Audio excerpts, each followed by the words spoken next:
Selamat malam semuanya, kembali lagi di Ceram Cerita Seram. Kali ini Ceram bakal membahas hantu Banaspati.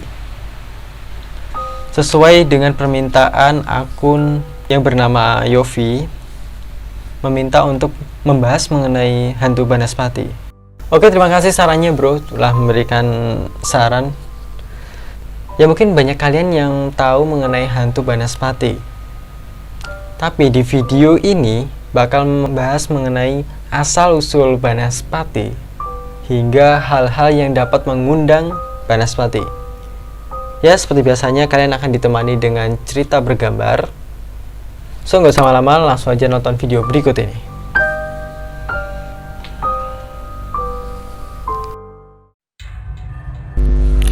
Asal-usul Banaspati. Menurut sumber yang saya dapat dari internet, Banaspati adalah sosok hantu atau jin yang jahat, memiliki level ilmu hitam yang tinggi, dengan wujud umumnya kepala yang terbakar dengan wajah yang seram dan dapat menyeburkan api dari mulutnya. Meskipun hantu ini tak memiliki badan dan anggota badan lainnya seperti tangan dan kaki, hantu ini sangat berbahaya jika bertemu dengan manusia.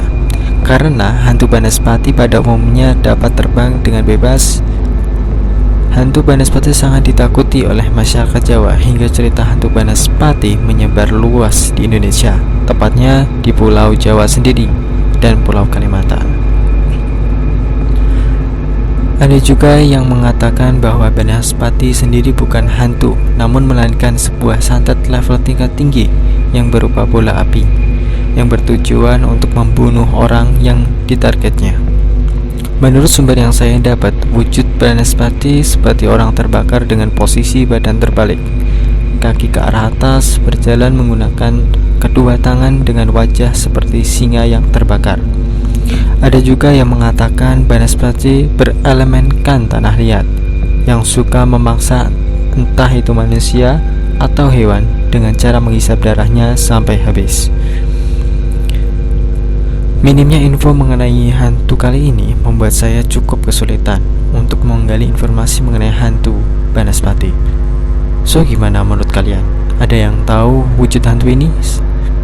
Jika kalian pernah lihat, bisa tulis di kolom komentar. Ciri-ciri Banaspati. Ya, seperti biasa, wujud Banaspati pada umumnya berbentuk bola api atau kepala terbang yang terbakar dengan wajah yang seram.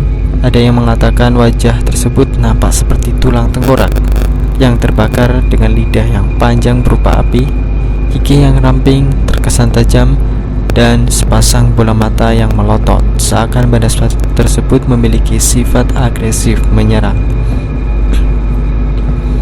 Tanda-tanda kehadiran Banaspati. Pertama, menurut sumber yang saya dapat dari cerita, tanda-tanda kehadiran Banaspati yaitu terasa panas di sekitar kalian tanpa ada penyebabnya. Yang tiba-tiba kalau kalian merasa panas, yang awal mulanya dingin terus tiba-tiba berubah suhu menjadi panas, waspada, bisa jadi Banaspati di sekitar kalian. Kedua, munculnya asap tanpa ada sebab di sekitar kalian yang dapat membakar. Menurut cerita, kemunculan Banaspati diawali asap tipis hingga tebal dan muncul api kecil hingga membesar dan terus-menerus membentuk wajah yang seram. Jadi ya, kalau di sekitar kalian tiba-tiba ada asap tanpa ada penyebabnya tersebut, bisa jadi kedatangan Banaspati tersebut. Hal-hal yang disukai Banaspati.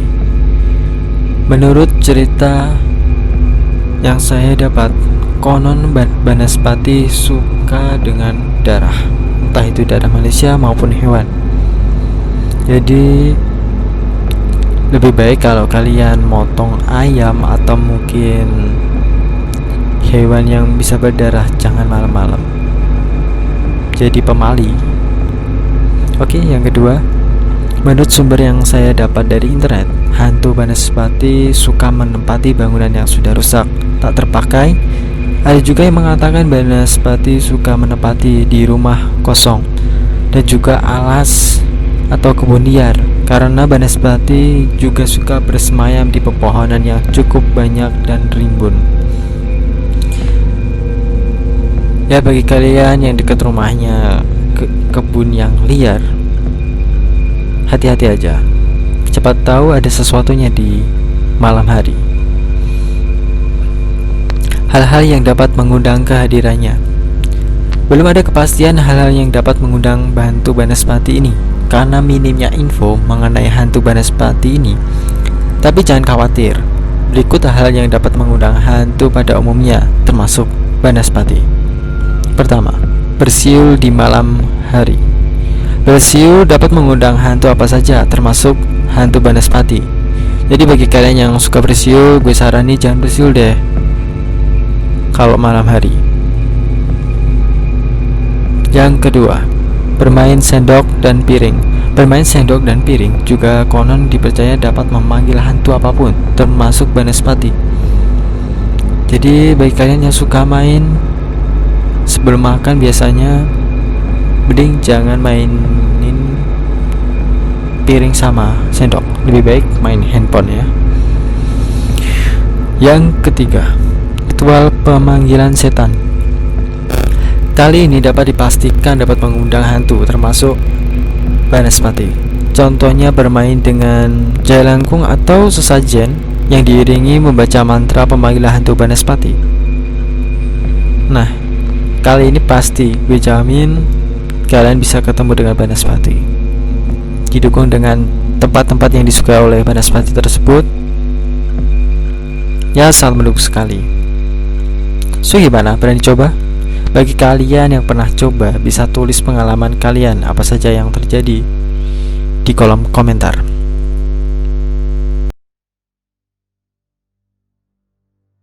Ya, tadi membahas mengenai hal-hal mengenai Banaspati, dan sekarang di samping saya ada gambar ilustrasi mengenai hantu Banaspati. Ya, ngomong-ngomong masalah Banaspati ini, saya punya cerita ya mengenai hantu kali ini. Nah, hantu kali ini, cerita Banaspati ini berawal dari cerita dari tetangga saya yang mempunyai kebun liar. Berawal dari pemilik kebun yang sudah menjelang sore hari menuju maghrib ya, intinya itu pulang ke rumah, tapi sebelum pulang dia diberhentikan oleh dua pria. Ya, pria tersebut membawa senapan angin. Dia meminta izin kepada yang punya. Nah, pria tersebut meminta izin untuk semalaman dia akan di kebunnya untuk mencari tupai dan tokek malam-malam.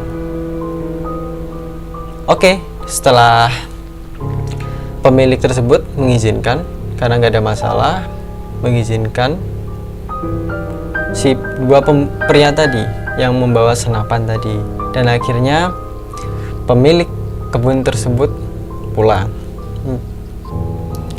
Keesok harinya, dua pria tersebut itu datang lagi menghampiri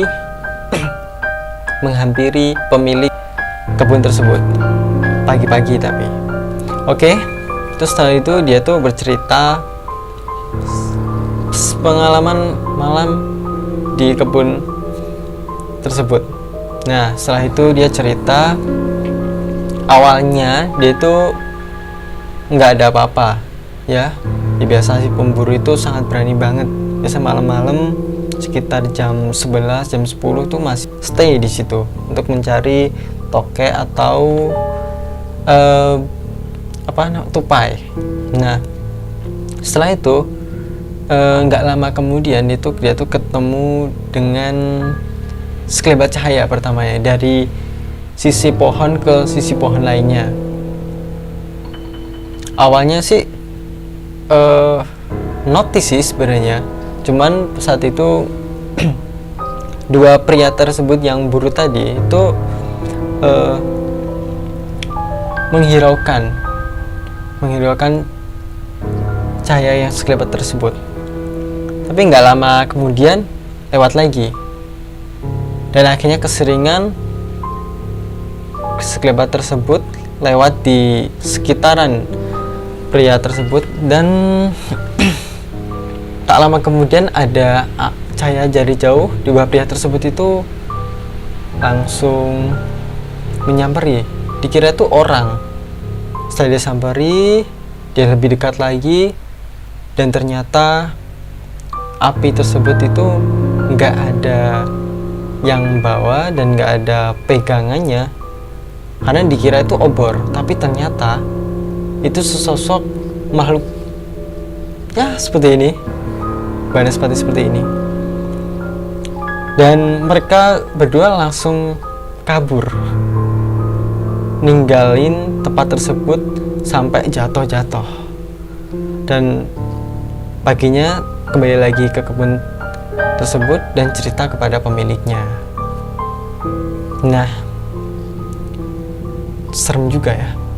Jangan keluar malam-malam atau memburu hewan di malam hari. Ya, saya ngucapin terima kasih ke kalian yang sudah nonton video ini. Jangan lupa subscribe, like, dan nyalakan notifikasi. Oh ya, bagi kalian yang ingin penasaran dengan hantu-hantu lain, bisa tulis di kolom komentar. Nanti saya buatkan video seperti ini. Oke? Sampai jumpa. Selamat malam.